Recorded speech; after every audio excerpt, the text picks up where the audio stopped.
जय गुरु जी, शुक्राना गुरु जी। मेरी प्यारी संगत जी, गुरु जी का अनंतम अनंतम शुक्राना, लख लख बार शुक्राना संगत जी।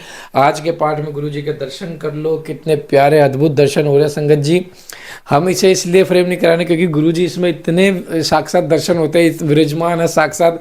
ये स्वरूप मुझे अचानक से ब्लेसिंग मिली थी बड़े मंदिर में, जब मैं गया हुआ था दर्शन करने गुरु जी के मत्था टेकने, तो वहाँ पे अचानक से मुझे ब्लेसिंग मिली। और जब से ये ब्लेसिंग आई है तो गुरुजी ने मुझे बहुत ब्लेस किया है, परीक्षा भी ली है, नींबू की तरह निचोड़ रहे हैं गुरुजी। तो अब गुरुजी और ज़्यादा परीक्षा ना लो, क्योंकि कहते हैं ना, सोने को बार बार तपते रहेंगे तपते रहेंगे तपते रहेंगे तो वो अपनी चमक खो बैठेगा। तो गुरुजी चमक को ना खोने देना और विश्वास को ना ख़त्म होने देना, सब्र के डोर को भी ना टूटने देना। तो गुरुजी से मैं यही अरदास करता हूँ संगत जी।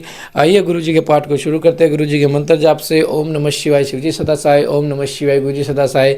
संगत जी, नवरात्र आने वाले, नवरात्र आने से पहले अगर आपने कोई भी कुछ ऐसी चीज़ें हैं जो आपके मन में लग रहा है कि ये चीज़ होने से ऐसा हो सकता है, तो उससे अवॉइड करें, क्योंकि नवरात्रों से पहले बहुत पितरों के दोष की आशंका ज़्यादा होती है। पितर दोष एक बार बन जाता ना संगत जी, वो बहुत मुश्किल से हटता है। पितृदोष को हटाने का एकमात्र उपाय है शिव पुराण के पाठ, जो कि हम डेली सेवा करते हैं आप लोगों के लिए। आप घर बैठे शिव पुराण को सुनिए और घर बैठे इस सेवा का आप लाभ उठाइए। संगत जी, गुरु जी कहते हैं यह बहुत किस्मत वाले हो जो आपको घर बैठे बिना कोई विलम्ब किए आपको एक सेवा मिल रही है, सुनने की सेवा। तो सुनने की सेवा ही पूरी कर दीजिए संगत जी।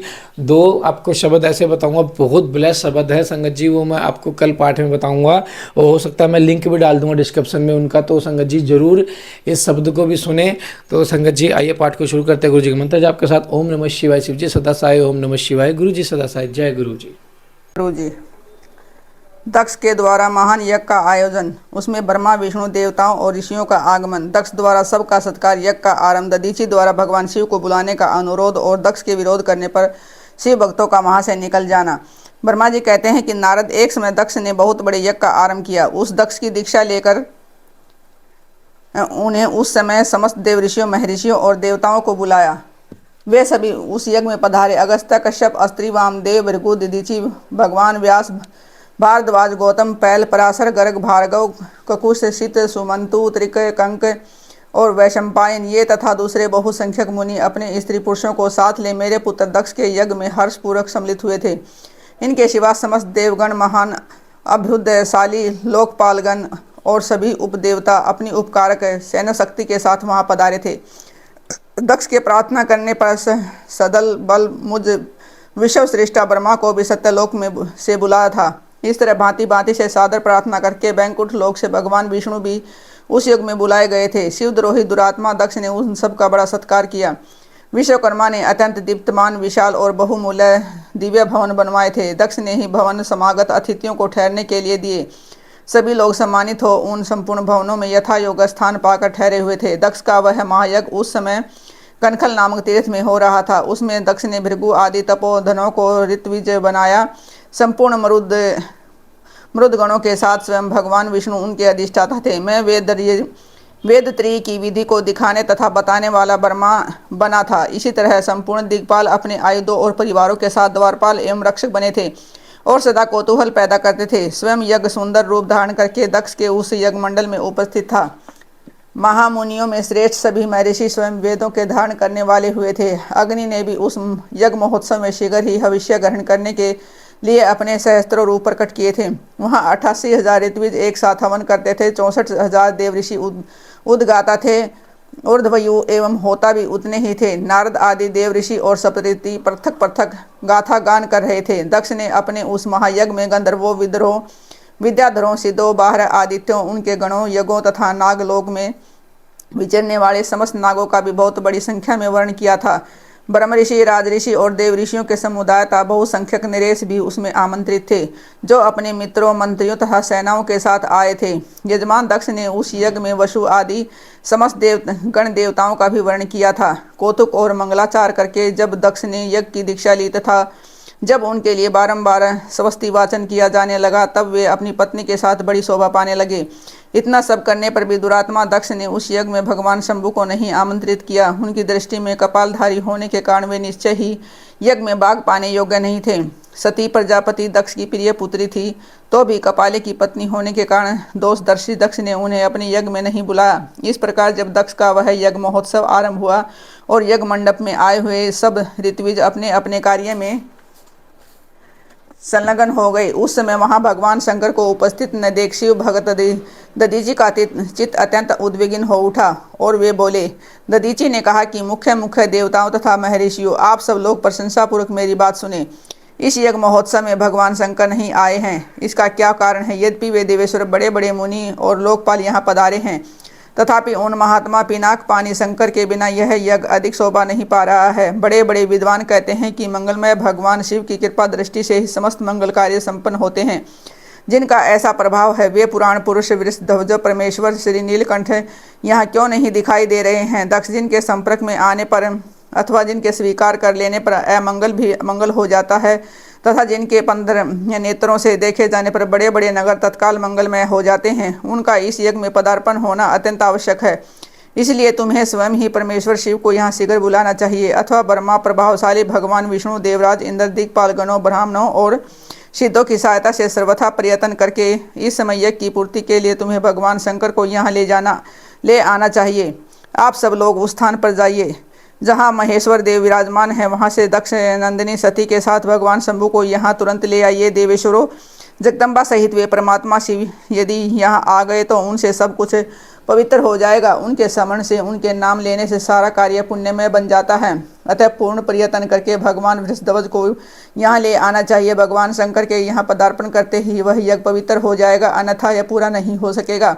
यह मैं सत्य कहता हूँ। दधीची का यह वचन सुनकर दुष्ट बुद्धि वाले मूढ़ दक्ष ने हंसते हुए रोष से पूर्वक कहा, भगवान विष्णु संपूर्ण देवताओं के मूल हैं, जिनमें सनातन धर्म प्रतिष्ठित हैं। जब इनको मैंने सादर बुला लिया है, तब इसे कर्म में क्या कमी हो सकती है? इसमें वेद, यज्ञ और नाना प्रकार के समस्त कर्म प्रतिष्ठित हैं। वे भगवान विष्णु तो यहाँ आ ही गए हैं, जिनके सिवा सत्य लोक से लोक पितामह हैं। ब्रह्मा वेदों, उपनिषदों और विविध आगमों के साथ यहाँ पधारे हैं।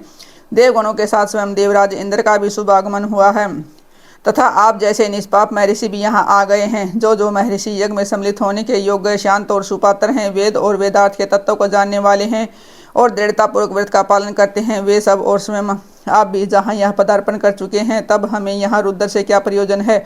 विप्र, मैंने ब्रह्मा जी के कहने से ही अपनी कन्या रुद्र को ब्याह दी थी। वैसे मैं जानता हूँ कि हर कुलीन नहीं है, उनके न माता है न पिता है। वे भूतों, प्रेतों और पिशाचों के स्वामी हैं, अकेले रहते हैं। उनका अतिक्रमण करना दूसरों के लिए अत्यंत कठिन है। वे आत्म प्रशंसक, मूढ़, जड़, मौनी और ईर्ष्यालु हैं।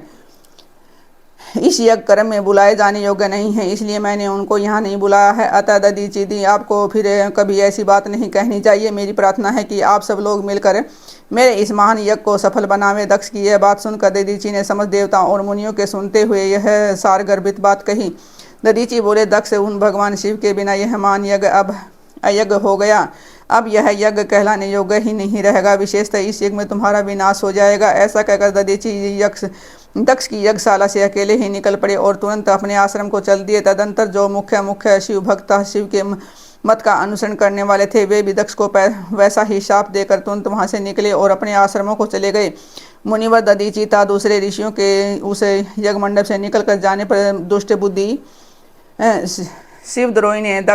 शिवद्रोही दक्ष ने उन मुनियों का उपहास करते हुए कहा। दक्ष बोले, जिन्हें शिव ही प्रिय हैं, वे ना मात्र के ब्राह्मण दधीची चले गए, उन्हीं के समान जो दूसरे थे वो भी मेरी यज्ञशाला से निकल गए। यह बड़ी शुभ बात हुई। मुझे सदा यही अभिष्ट है। देवेश, देवताओं और मुनियों में सत्य कहता हूँ, जिनके चित्त की विचार शक्ति नष्ट हो गई हो, जो मंद बुद्धि हैं और मिथ्यावाद में लगे हुए हैं, ऐसे वेद बहिष्कृत दुराचारी लोगों को यज्ञ कर्म में त्याग ही देना चाहिए। विष्णु आदि सब आप देवता और ब्राह्मण वेदवादी हैं, अतः मेरे इस यज्ञ को शीघ्र ही सफल बनावे। ब्रह्मा जी कहते हैं कि दक्ष की यह बात सुनकर शिव की माया से मोहित हुए समस्त देवऋषि उस यज्ञ में देवताओं का पूजन और हवन करने लगे। मुनीश्वर नारद, इस प्रकार इस यज्ञ को जो शाप मिला उसका वर्णन किया गया। अब यज्ञ के विध्वंस की घटना को बताया जाता है, आदरपूर्वक सुनो। दक्ष यज्ञ का समाचार पा सती का शिव से वहां चलने के लिए अनुरोध। दक्ष के शिवद्रोह को जानकर भगवान शिव की आज्ञा से देवी सती का पिता के यज्ञ मंडप की ओर शिवगुणों के साथ प्रस्थान।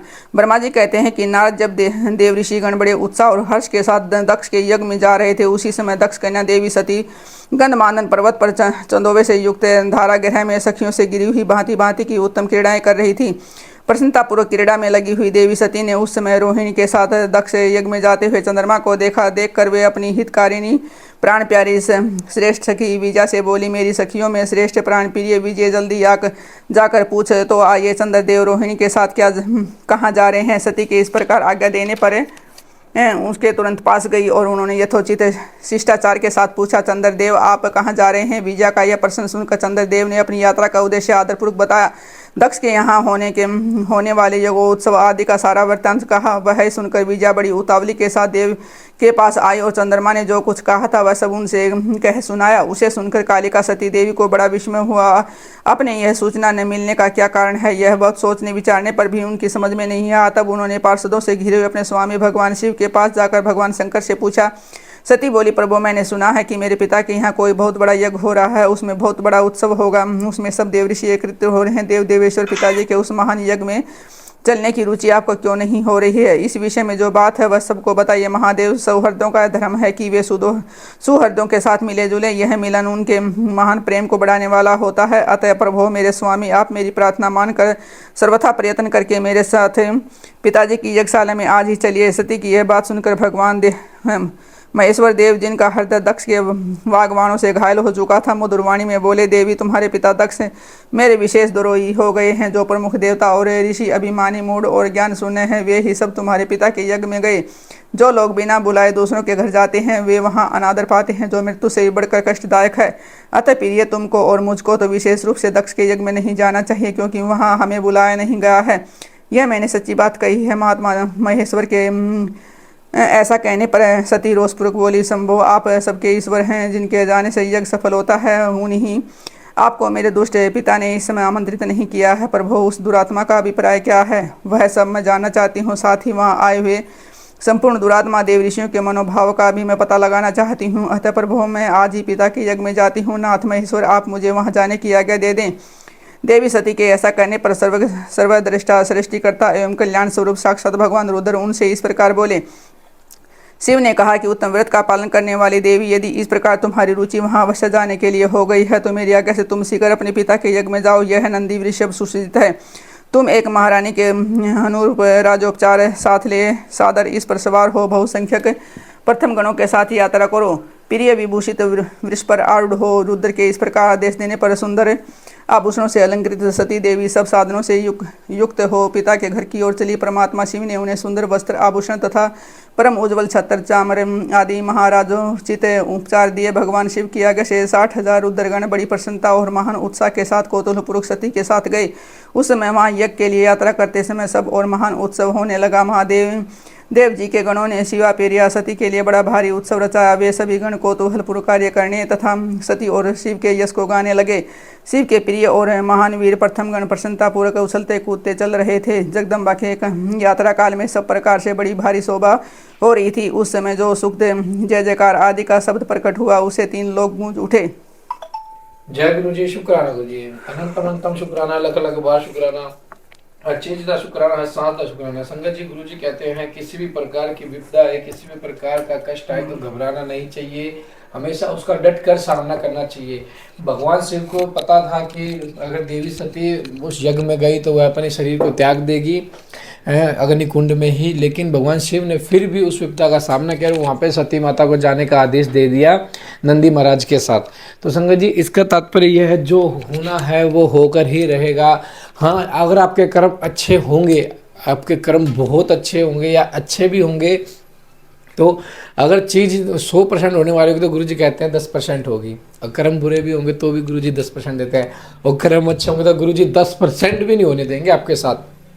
ये गुरुजी का वादा है, क्योंकि गुरुजी अपनी संगत को कभी परेशान नहीं होने देते, गुरुजी का वादा है। तो गुरुजी का प्यारा सा मंत्र जाप करके और प्यारी सी कमेंट करके जय गुरुजी शुक्राना गुरुजी पाठ में हाजिरी लगा लें। जय गुरुजी, शुक्राना गुरुजी।